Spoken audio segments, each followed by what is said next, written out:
तो पिछले एपिसोड में हमने देखा कि ये बुफेंग उस इविल चार्म का यूज करते हुए एक एंशिएंट ट्रेजर शॉप में चला जाता है, जहाँ जाने के बाद उसे काफी सारे इविल स्पिरिट से भरी चीजें नजर आती हैं। उसे इस तरीके से ऑब्जर्व करता हुआ देखकर ओनर को लगता है कि ये बंदा कुछ खरीदने आया है, पर बुफेंग जब उससे उसके मेडिसिन का पूछता है, उसकी बोलती बंद हो जाती है। उस ओनर से लड़ने एक और बंदा आ जाता है जो कि उस पर इल्जाम लगा रहा था कि उसने फेक प्रोडक्ट सेल किया है। वो एक कैलीग्राफी स्क्रॉल था जिसे देखकर बुफेंग को पता लग जाता है कि इसमें एक कीमती अंगूठी मौजूद है। तो वो उस बंदे से उस स्क्रॉल को खरीदते हुए उस अंगूठी को बाहर निकाल लेता है, जिसे देखकर तो उस ओनर की हवाइयां उड़ गई थी। उस पर तो जब उसके चीफ आकर ज्यादा अमाउंट पे कर वो अंगूठी लेने वाले थे, पर बुफेंग मना करते हुए वहां से निकल जाता है। इस एपिसोड की स्टार्टिंग में दिखाते हैं कि बुफेंग उस शॉप से बाहर निकलने के बाद उस अंगूठी को देखते हुए कह रहा था कि उसे काफी कम कीमत में इतना अच्छा ट्रेजर मिल गया, पर अफसोस तो इस बात का है कि इस ट्रेजर को लेने वाला कोई उत्तराधिकारी है ही नहीं।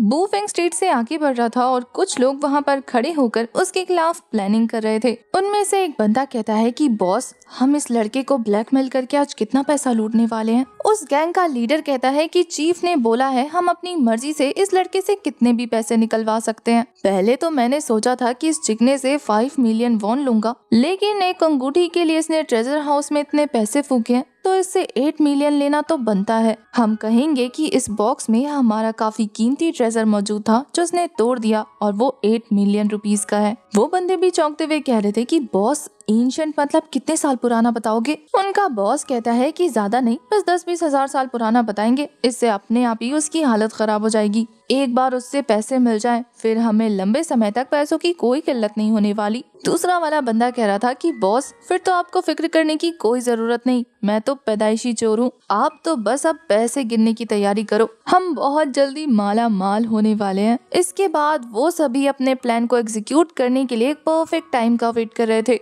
जहाँ पहले तो वो बुफेंग को खुद से आगे जाने देते हैं और फिर उनमें से 2 लोग शॉर्टकट अपनाते हुए बुफेंग के रास्ते के आगे आने की कोशिश कर रहे थे और दूसरा वाला बंदा पीछे से उसे टक्कर मारने वाला था। वो बंदा जैसे ही अपने बॉस का इशारा पाकर बुफेंग से टकराता है, उसकी सॉलिड बॉडी से हिट होने के बाद तो इस बंदे की हालत खराब हो गई थी, बिल्कुल बॉल की तरह बाउंस होकर जमीन पर गिर गया था। बुफेंग तो ये देखने के बाद बहुत ज्यादा हैरान होने लगता है कि ये खुद से क्यों लड़खड़ा रहा है। वहीं अपने बंदे को इस तरीके से लुढ़कता पड़कता देखकर तो इस बॉस के हाथ से उसका वो एंशिएंट सामान नीचे गिरकर टूट चुका था। बुफेंग सामने वाले को देखकर फिर से शॉक हो जाता है कि अब इसके हाथ से सामान नीचे क्यों गिर गया। उस बंदे को बुफेंग को तो चूना लगाना ही था, इसलिए वो खुद को संभालते हुए कह रहा था कि तुमने मेरे एंशिएंट ट्रेजर को तोड़ दिया, आखिर तुम कर क्या रहे हो, देख के नहीं चल सकते क्या? इसके बाद तो वो बुफेंग को डराते हुए कह रहा था कि यहाँ से भागने की सोचना भी मत, पहले मुझे एक्सप्लेनेशन दो कि आखिर तुमने ऐसा क्यों किया। अपने बॉस का साथ देते हुए वो दूसरा चमचा भी कह रहा था कि हाँ, मैं भी यहीं मौजूद हूँ, अब भाग कर तो दिखाओ। बुफेंग उनके बिना सर पैर की बातें सुनने के बाद हंसते हुए कह रहा था कि ये क्या मजाक है, मैंने तो तुम्हारे बॉक्स को टच भी नहीं किया और वो अपने आप ही नीचे गिरकर टूट गया, तो तुम लोग बिना मतलब के मुझसे सवाल क्यों कर रहे हो? तभी स्ट्रीट पे चलते हुए एक और बंदा आते हुए कह रहा था कि हाँ, मैंने इस बंदे को देखा, इसने खुद से अपने बॉक्स को जमीन पर गिराया। उस लड़के को बोलता हुआ देखकर एक और दूसरा बंदा आते हुए कह रहा था कि मैंने तो इसे 2 दिन पहले इसी स्ट्रीट पर देखा था, ये दूसरे पर्सन के साथ भी सेम यही हरकत करते हुए नजर आया था। अब अपनी पोल को खुलता देखकर वो बॉस गुस्से में अपना चाकू निकाल कर कहता है कि अगर यहाँ पास आने की कोशिश की ना तो काट के रख दूंगा, इसलिए अपने अपने रास्ते निकलो, वरना तो ये जो भी नुकसान हुआ है ना, इसका पैसा तुमसे वसूल करूंगा। वो लोग तो ये सुनकर काफी ज्यादा डर जाते हैं, इसलिए अपनी जान बचाकर वहाँ से भाग जाते हैं। इसके बाद ये बेशरम इंसान बुफेंग से कह रहा था कि क्या तुम्हें पता है, ये ट्रेजर सीलिंग से बिलोंग करता है, एक की कीमत 1 मिलियन की है, अगर तुमने सीधे सीधे पैसा चुका दिया तो मैं तुम्हें डिस्काउंट देने के लिए रेडी हो जाऊंगा।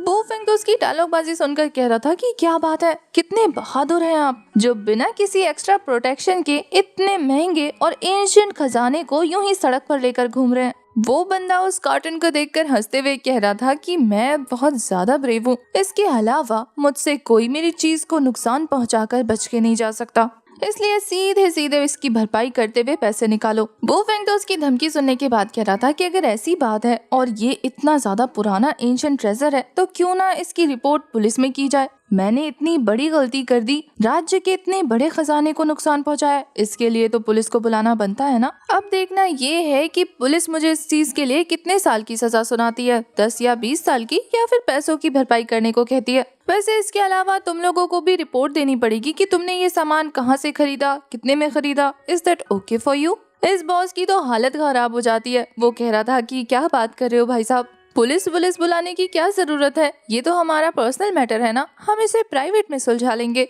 बोफेंग का कहना था कि प्राइवेट में सुलझाना है तुम्हें। वो बॉस मुंह बनाते हुए कह रहा था कि हाँ, और उसका चमचा भी उसका साथ देते हुए कह रहा था कि हाँ, हम प्राइवेट में सुलझाएंगे। बोफेंग कहता है कि अब तुम लोगों को प्राइवेट में सुलझाना है तो प्राइवेट में ही सुलझा लेते हैं। नेक्स्ट सीन शिफ्ट होता है और हमें उस मोटो मास्टर को दिखाते हैं, जो कि अपने एल्डर से बात करते हुए कह रहा था कि आप फिक्र मत करिए एल्डर, इस बार सारी चीजें मैंने काफी अच्छे से प्लान की हैं और हर चीज हमारे प्लान के मुताबिक हो रही है। अगर वो यहाँ तक आ भी गया तो वो मुझे इस इनर कोर्टयार्ड के अंदर बिल्कुल नहीं देख पाएगा, और मैंने सारी चीजें बिल्कुल वैसे ही अरेंज की है जैसा आपने मुझे अरेंज करने को कहा था। अब अगर कोई भी हमारे रास्ते में आया हमें पैसे कमाने से रोकने, तो उसे मैं जान से मारने वाला हूँ। ये बोलते हुए वो वहाँ मौजूद एक बॉक्स में से वही इविल चार्म निकालता है और इस बार उसके पास ये चार्म्स दो थी। ये देखने के बाद वो मोटा बंदा हंसते हुए कह रहा था कि बॉस आपका बहुत ज्यादा शुक्रिया, आपने ये जो 2 इविल चार्म्स मुझे सेंड किए ना, इसी की हेल्प से मैं उस लड़के का वो हाल करूंगा कि इस बार उसका बच के जाना नामुमकिन हो जाएगा, चाहे वो कितना ही चालाक क्यों ना हो। इस बार हमारे जाल में फंसने से उसे कोई भी नहीं रोक सकता। दूसरी तरफ हमें बुफेंग को दिखाते हैं, जिसने की मार के उन गुंडों की हालत खराब कर दी थी। वो सभी तो जमीन पे गिर के बुरी तरीके से तड़प रहे थे। वहीं बुफेंग कहता है कि तुम्हारा सेटलमेंट कंप्लीट हुआ या और चाहिए। वो सभी तो एक साथ कहने लगते हैं कि हाँ, हमारा सेटलमेंट पूरा हो गया। वहीं दूसरा वाला बंदा जो सबसे पहले गिरा था वो कहता है कि मैं तो सबसे पहले चोटिल हुआ था ना, इसलिए मेरा सेटलमेंट तो अच्छी तरीके से क्लियर हो गया है। वही बुफेंग तेजी से उसी की तरफ बढ़ रहा था। ये देखकर तो उस बंदे की हालत खराब होने लगती है। वो बुफेंग को रोकते हुए कह रहा था कि देखो भाई, मैं तो उन लोगों को जानता भी नहीं, मुझसे दूर रहो। वही बुफेंग तो अपने स्पिरिचुअल एनर्जी का यूज करते हुए उस बंदे की बॉडी पे एक प्रेशर पॉइंट को प्रेस करता है, जिससे उस बंदे की बॉडी में से ब्लैक एनर्जी बाहर निकल जाती है। स्टार्टिंग में तो उसे काफी ज्यादा तकलीफ हो रही थी, लेकिन बुफेंग के कहने पर कि उठो और उठ के चल फिर के देखो, वो बंदा देखता है कि वो तो काफी अच्छे तरीके से ठीक हो चुका है। वो बुफेंग से कहता है कि तुमने जब मेरे चेस्ट को प्रेस किया तो अब मैं काफी ज्यादा बेहतर महसूस कर रहा हूँ। बुफेंग उन सभी से कहता है कि तुम सभी की बॉडी में इविल एनर्जी मौजूद है, इसलिए जल्द से जल्द उन सभी का इलाज कराओ, वरना ये तुम्हारी लाइफ को डेंजर में डाल सकता है। उस ग्रुप का लीडर तो कह रहा था कि भाई साहब क्या बकवास कर रहे हो, हमारे साथ ऐसा कुछ नहीं होने वाला, क्योंकि हम टाइम टू टाइम मेडिसिन लेते रहते हैं। वो चमचा तो कह रहा था कि वो भी बहुत महंगी वाली। बुफेंग अपनी स्पिरिचुअल आई का यूज करते हुए उन सभी की बॉडी को स्कैन करके बताता है कि तुम्हारी बॉडी में बहुत ज्यादा टॉक्सिन रिलीज हो रहा है, और अगर तुम लोग ब्लड क्लॉथ नाम की मेडिसिन को खा रहे हो तो उसे अभी के अभी छोड़ दो, वरना फ्यूचर में तुम्हारे ऊपर इतनी बड़ी मुसीबत टूटने वाली है कि तुम्हें पता भी नहीं चलेगा। ये सुनकर तो वो सारे गुंडे हैरान रह जाते हैं कि आखिर बुफेंग को कैसे पता लगा कि वो लोग ब्लड क्लॉथ नाम की मेडिसिन ले रहे हैं। इसके बाद हमें बुफेंग को उनके साथ जाते हुए दिखाया जाता है, जहां बुफेंग उनसे कहता है कि मैं तुम सभी की बॉडी को क्योर कर सकता हूँ, लेकिन इसके बाद मुझे उस बंदे का पता दोगे जो एक मोटा सा करके उसके चेहरे पर एक मोल है और वो इस दवाई को सेल करता है। इस गैंग का बॉस तो कह रहा था कि आखिर उस कमीने की हिम्मत कैसे हुई हमें इतनी महंगी और इतनी बकवास दवाई देने की, हम तुम्हें उसका पता जरूर बताएंगे। मुझे तो पहले से ही पता था कि वो मोटा भद्दा इंसान जिसके चेहरे पे वो खतरनाक मोल है, वो बिल्कुल भी अच्छा इंसान नहीं हो सकता। उसका बिहेवियर भी बहुत ज्यादा फिशी था। उसने तो हमें वो बकवास मेडिसिन 50% ऑफ पे सेल किया था। हमें पहले पता होता कि वो इनडायरेक्टली हमें जहर सेल कर रहा है तो हम कभी उसकी मेडिसिन नहीं खाते। उन सभी को इतना ज्यादा गुस्सा करता देखकर बुफेंग कहता है कि इतना ज्यादा गुस्सा करने की जरूरत नहीं, मैं यहाँ पर हूँ ना, आज मैं इस मैटर को खुद ही सॉल्व कर लूंगा। वो बंदे तो कह रहे थे कि अच्छा हुआ तुम्हारी किस्मत अच्छी है जो तुम हमसे मिल गए, अगर तुम फ्रंट डोर से जाओगे तो वो मोटा तुम्हें नहीं मिलेगा, लेकिन अंदर जाने के हमारे पास और भी काफी सारे हिडन रास्ते हैं जिससे उस मोटे को बिना पता लगे तुम उसके घर में घुस सकते हो। बुफेंग तो उनसे कहता है कि आखिर तुम्हें कैसे पता कि यहाँ पे बहुत सारे हिडन रास्ते हैं। वो बॉस तो काफी ज्यादा खुश होते हुए कह रहा था कि हम तीनों ने खुद से यहाँ पर ये रास्ते ढूंढे हैं, इसलिए यहाँ पे गलती की कोई गुंजाइश नहीं, आप आँख बंद करके हम पे भरोसा कर सकते हैं, हम तुम्हें अंदर ट्रांसफर कर देंगे। जैसा कि मैंने तुम्हें कहा था, उसकी शक्ल देख के मुझे पता लग गया था कि वो अच्छा इंसान नहीं, इसलिए मैंने फ्यूचर की प्लानिंग पहले से ही करके रखी हुई थी।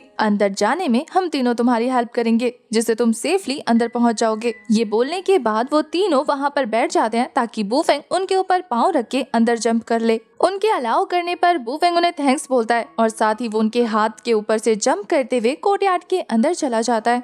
वो तीनों तो बुफेंग के हाई जंप को देखने के बाद काफी ज्यादा शॉक थे। वहीं वो मोटा इंसान जो कि प्रे कर रहा था, उसे जरा भी भनक नहीं लगती और बुफेंग उसके पीछे जाकर खड़ा हो जाता है। बुफेंग तो उसे कह रहा था कि अच्छा यहाँ पर एंजॉय कर रहे हो, लगता है आज तुम्हारा मूड काफी ज्यादा अच्छा है। वो मोटू इंसान तो बुफेंग को देखकर शॉक होते हुए कह रहा था कि आखिर तुम अंदर कैसे आए, मेरे घर में चोरी छुपे एंटर होने की आखिर तुम्हारी हिम्मत कैसे हुई। बुफेंग तो खुद को उससे इंट्रोड्यूस करते हुए कह रहा था कि मेरा नाम ये बुफेंग है और फिलहाल के लिए ये मैटर नहीं करता कि मैं तुम्हारे घर में कैसे घुसा। अगर मैटर करता है तो ये कि क्या तुम वो सस्ती बेकार सी मेडिसिन बेचते हो। मैं यहाँ पर तुमसे उसी घटिया मेडिसिन के बारे में बात करने आया हूँ। बुफेंग की बात सुनने के बाद ये मोटू इंसान हंसते हुए कह रहा था कि यंग मैन, अब जब तुम्हें मेरी आइडेंटिटी पता लगी गई है तो फिर मैं तुमसे झूठ नहीं बोलूंगा। मैं तुमसे बिना कुछ छुपाए सीधा सीधा अपने बिजनेस के बारे में बता देता हूँ कि वो मेडिसिन बेचकर मुझे काफी ज्यादा फायदा होता है। ये बोलते हुए वो वहाँ पर मौजूद एक दीवार को हटाकर काफी सारे गोल्ड बार को दिखाता है, ये कहते हुए कि यंग मैन, अगर तुम हमारा साथ दो इस मेडिसिन को सेल करने में